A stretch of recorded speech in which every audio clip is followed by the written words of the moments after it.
All right, so this week we're gonna try to get some of the little piddly stuff knocked out because we're gonna try to take the car on a car cruise. There's a big cruise going on here in Houston, and it's rain or shine. So I've got a couple of things to get wrapped up on it. One of the things is first set of shocks on the car. The rear shocks I know are really spongy, and the fronts are pretty spongy as well. So I already had a set of good KYB shocks that I bought from my wagon back in the day. The Just a Gas, it's like their highest line of KYB before you start going crazy. So I ordered up the cheaper version, the Excel G's. I bought a set of those to put on the front. I don't know exactly what I'm going to do with the car yet. I kind of have some ideas of like long term how I want to do some stuff, so I'm not going crazy on buying like QA1 or Ride Tech or any of that kind of stuff right now, because I don't know exactly how we're gonna do the car long term. I did contemplate ordering up a set of QA1s for the car, but like I said, I don't know exactly how we're gonna do the car long term. So for now, I bought a cheap set of front shocks, and I already had a set of rear shocks in stock. So we're gonna go ahead and put all these on the car real quick, see how it rides on the way home tonight. Also, while it's jacked up, we're scraping in a couple of little spots on the road because I lowered the car down so much, which you're gonna get that no matter what. I knew that going into it, but I just want to take a look and see if there's anything that I can move out of the way, or if it's just stuff that's permanent and it's just how it's gonna be. So let's get started on putting these rear shocks in the car. Slide up here, see if this stuff, I don't know if they replaced it. I'm gonna say they did whenever whoever worked on this car last and got it going. They must have did some work on the car, and I think they put a set of shocks on it. That came off, surprisingly. Let's see if we can get the top one, if we have the space to get the tool in there.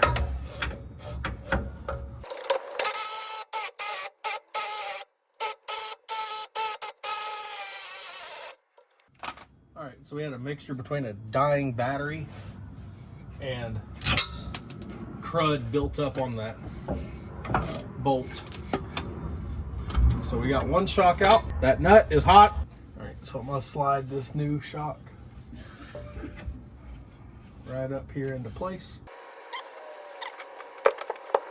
Ah, rookie mistake. I didn't put the rubber in it.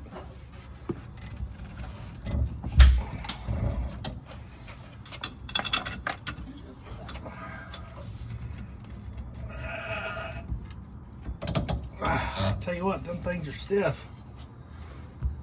Should ride better. I mean, it floats right now, which is great, but I think we're getting a little bit too much rebound. So that's more along the lines of why I'm wanting to put shocks on it. Try to get the ultimate ride out of it.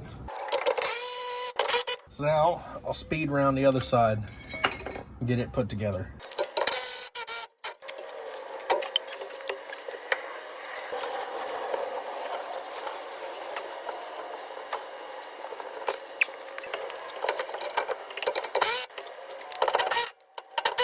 All right, so let's set it down and see how it does.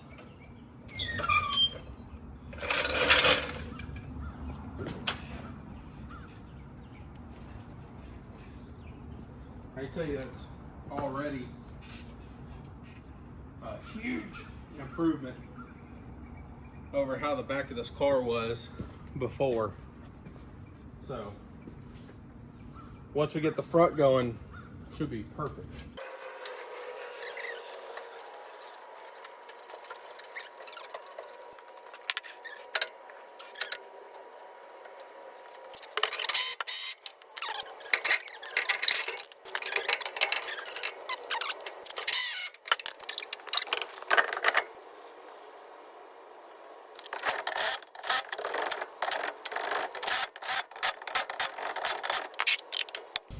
All right, so up here in the front, I've got this side done, and Here's the shock off of it.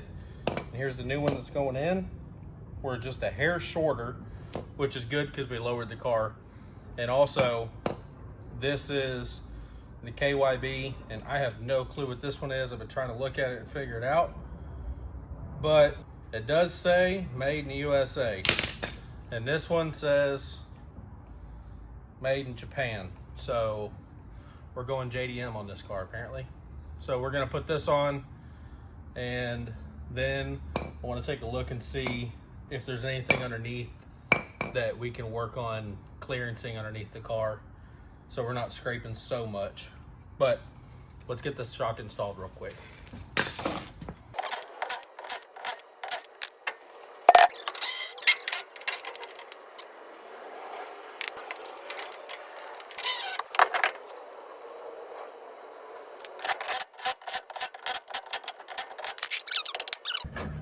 All right, so down here, I see we're scraping header or exhaust collector right here. And besides that, we did break off a tab that was welded on there for the parking brake, but the parking brake is not working in the car right now. So what I'm thinking is, for now, let's just zip tie this up right here. Let me just zip tie that up right there and call it done. Okay, so the fuel pump situation. So I was able to limp it back up here to the shop, and here's what I came up with. So I knew the car had one of those cheapo Edelbrock pumps on the firewall. I wanted to put a mechanical fuel pump in the car, so I didn't have any failure. Well, I've only driven the car for like 3 days total, driven it like on the street, driving it down the road and everything. And I figured that mechanical or that electric fuel pump was going to give up. So it did, or it's going out. It's starting to cut out. If you give it, like, it'll lose pressure, then regain, and then it'll be fine for a little bit. Then it'll lose pressure again, then regain. And then it's surging in and out. So I need to come up with another solution. And I think I got it. Because obviously, like I told y'all, this is now my daily driver. So I have to come up with solutions like day of. Otherwise, I have to be more planned for them. Well, a while back on the wagon, I planned on putting an electric fuel system in it, but there was no room in that car to put an electric fuel system. So I had already purchased the whole thing. So I have all of that right here. I've got a brand new, I just pulled out of the box right there, brand new Holley red pump, brand new Holley fuel pressure regulator, a brand new Mr. Gasket fuel pressure gauge, some extra fittings. I got 2 brand new, I think these were Earl's fuel filters. And you've got a 30 mil and or 30 micron and 100 micron already. So I just need to whip up a bracket to be able to mount this underneath the car. And I can run this under the car, straight out of the fuel tank into that. Fuel line already comes up to here. And instead of the fuel line, well, let me move with this real quick and I'll show you what we got in the engine bay. All right, so up here, there's the fuel pump like I was talking about. Now here's the fuel line, it coming up into the engine bay, and I can see it was already starting to get a little crusty. So and you can see the fuel filter is looking pretty rancid on there as well. So those fuel pumps are known for going to crap. So here's my goal. I'm gonna put that regulator right here with that coming up, going into it. But I wanna mount that, if I need to, I'll cut this down, cut this metal down. But I wanna mount this, or the regulator right here, and then I'll have the new fuel line go up, turn, and mount the gauge up there on the firewall for the pressure, and then we can adjust the pressure right here. That's what we're going to shoot for. the power wire that goes to that, I'm just going to run a new one back to the back of the car. Same wire. I'll just drop it down and run it to the back of the car. And obviously ground it to the frame rail. But it's going to be a much better system and get rid of that junk, which I knew was going to happen eventually. I just didn't expect it to happen this soon. And they're not good fuel pumps. They've never been good fuel pumps. I've ran them on a couple of different vehicles and I've had to replace them multiple times. I already kind of had a feeling it was going to be in the way and going to be a problem. It's forcing my hand on it a little faster than I expected. But luckily, I already have this fuel system that I had purchased. So let's get started. I think I'm going to go ahead and make a bracket. I think we're going to go ahead and mount this up top and make a bracket for this to go underneath the car. So let's get started on that. Get those two pieces done. Okay, so I've been making some headway. I just set the phone down because it's in the evening and I'm trying to wrap this up before I go home. It's Monday or Sunday night. I'm going to drive this to work tomorrow morning. So where I'm at right now is the fuel line is still connected from the tank coming forward. So I just ran it up into the regulator. Regulator's running over to a pressure gauge. Pressure gauge is running down. The wire for the power that was here, I ran it down and now it's laying right there on the ground. So I've got to run that power back. And now I'm going to make a bracket to mount this pump on. So that way this could be mounted up underneath the car. And then once that's done, connect power, connect ground, and that should be it for the full fuel system. So I'm just plugging away at it, trying to get it done. It's a more complicated fuel system than the one that was on it, but it's all right. I mean, I'm just trying to roll through it as fast as possible.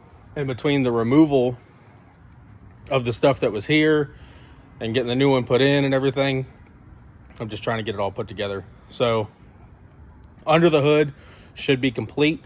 I'm not gonna shut the hood, obviously, because I'm gonna have to test it whenever I get the fuel pump mounted underneath the car. So now I'm gonna finish running this wire back, get the back end of the car jacked up, and then I can take that fuel pump over to the table, start making a bracket for it real fast. I found a piece of metal that'll work perfect. So I'll take it over to the table, make a bracket for it real quick, get it ready, take it over and mount it underneath the car, and just run the fuel line and everything through the system and be good to go and ready to fire it up. All right, so there it is. Got the fuel system all done. Let me get it off the jack stand and get this son of a gun home. All right, so the car's been sitting so low that twice now I've rubbed the oil pan and it poked a hole in it. Both times I was able to save it. But before it's too far and I can't save the oil pan anymore, I'm gonna take a second to build an aluminum skid plate that goes from here back to here. So that way we don't have to deal with this anymore. Because right here, this solid pipe going across the bottom of the engine, that is where I want to tie into. And then right here, this front cross member is where I'm gonna build off of. So if I know I wanna go back just a hair at 2 foot and go 26. So 26 inches overall, and then width, let's go 18. So 18, how does that look back here? Probably go a hair narrower. 15? Okay, so 15 by 2 foot is what we'll go back. And then 7.5. Let's go 8. So 8 inches out of the center, and then we'll bend two 2-inch tabs up and that'll be where it bolts up here in the front. And then we'll go back and we'll build something back here for it to attach to. So you can have full skid plate all the way along. So that way if we rub anything, we're not rubbing oil pan, we're rubbing the skid plate. So now I've got a chunk of metal over here, chunk of aluminum. Let's go start cutting out the aluminum, and then we can figure out how we're gonna attach it to the car. All right, so I've got this piece of aluminum.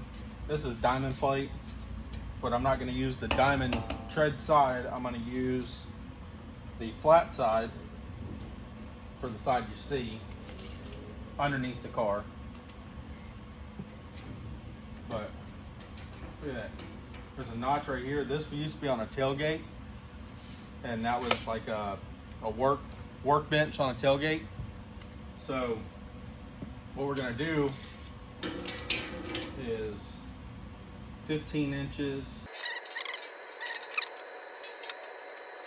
Yeah, that's what I thought. I need to mark it at 26 inches, and 2 foot is our breakover. 24 is how much is actually underneath the car. So now I need to get a straight edge, start marking this stuff out so we have a line to follow to cut it.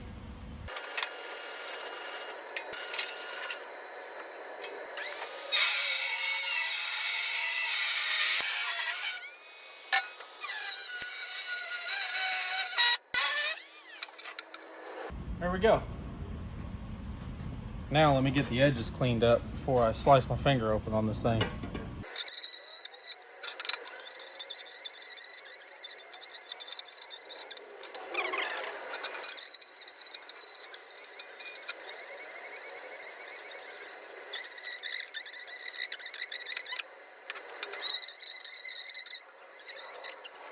All right, so my next step, I'm gonna make the layout for the section I'm gonna cut out of the center so I can bend over the tabs. So let me make that layout and cut that out real fast. All right, so here we are. Here we go. Got the pieces fully installed. What I did was bent the tabs over in the front, like I said, and then up here we welded bolts onto the frame and screwed it on. Shot some black paint because you could see this right here in the front. And then back here, this is pressed up against, it's touching the oil pan, obviously. And then back here, I made some little angle brackets and put some bolts in there. So first thing that's gonna hit the ground, obviously, is those bolts. So let me make sure those are tight, and that's it. Now I just got to fill the engine up with oil, and we're ready for the hot rod cruise tomorrow. So let me get this thing filled up with oil. We'll go from there. All right, this morning we came out here to a Houston area car cruise. We haven't done it in a couple of years, but this morning it's pretty daggum big. So we're gonna leave right here from Meyerland Plaza in Houston. We're gonna drive to the Texas City Buc-ee's, and then leave from Texas City Buc-ee's and go out to the Texas City Dike. We're gonna try to do all we can to get some video in for you, but shine around and show all this. There is cars everywhere.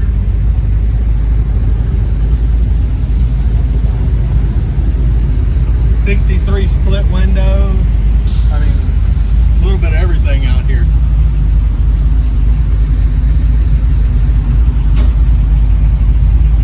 Guy next to me has an LS.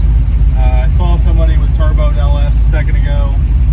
That guy's running fall-on slicks. I mean, there's a little bit of everything out here this morning. So try to get as many videos of it all as we can and show you the cruise. It's pretty cool. If you can ever get out here, it's worth it.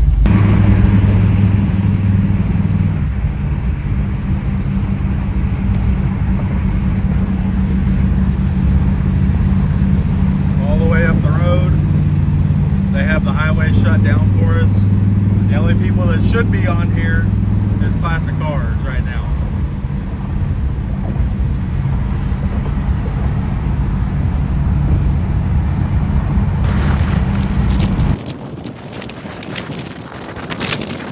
All right, so here we are at the Buc-ee's, and as you can see, a lot of people cruising together.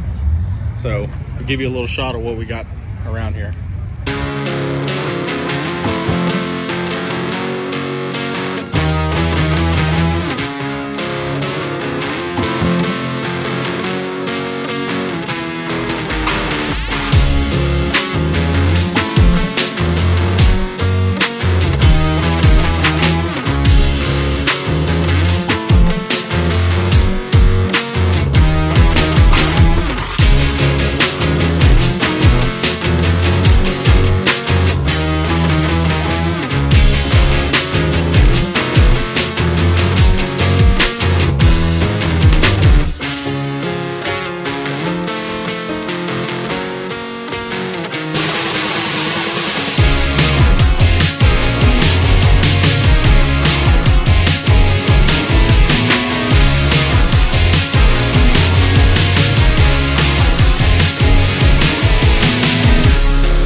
All right, so we made it out here to the dike, and as you can see, the ocean and everything right here behind us.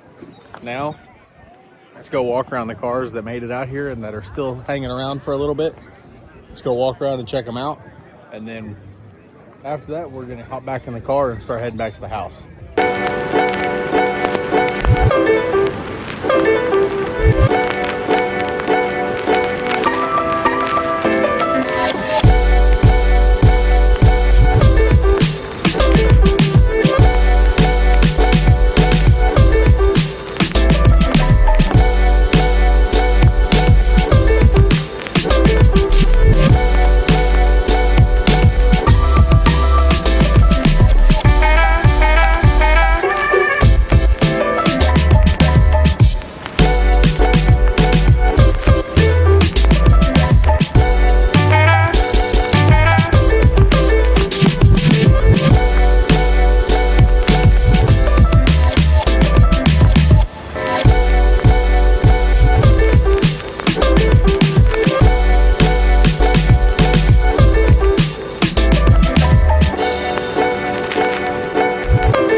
we made it to and from the car cruise.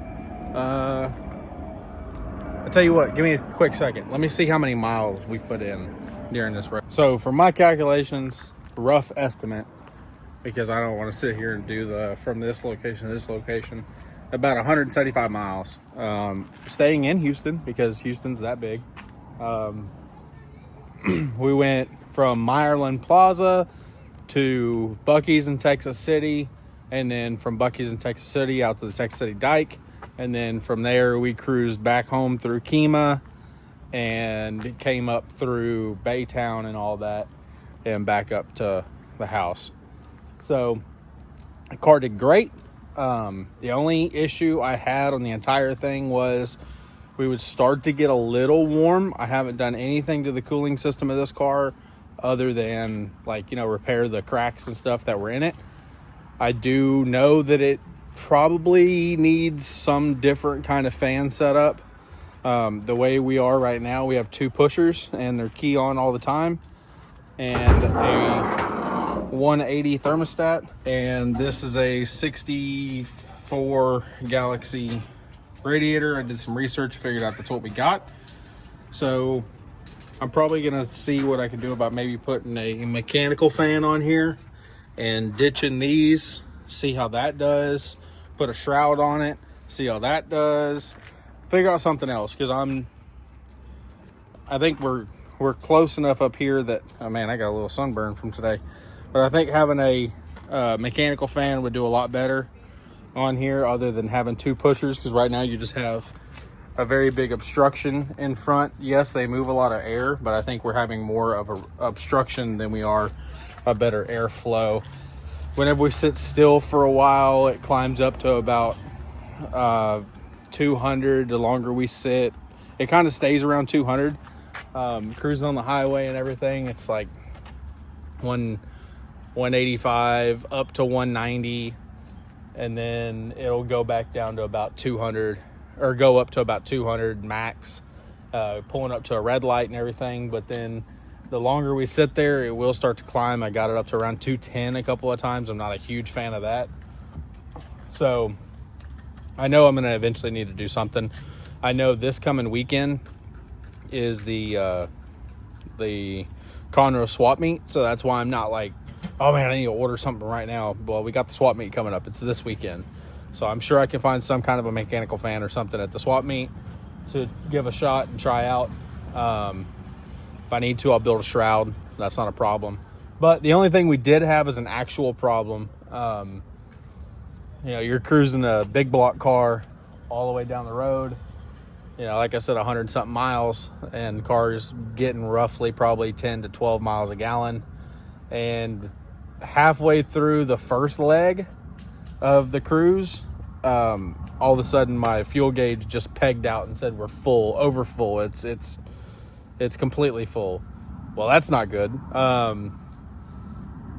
I cut the wire to see if that made a difference, if it was a break in the wire, and whenever I cut it, it dropped. So we're getting power to it. So now that's what I'm going to dig into now.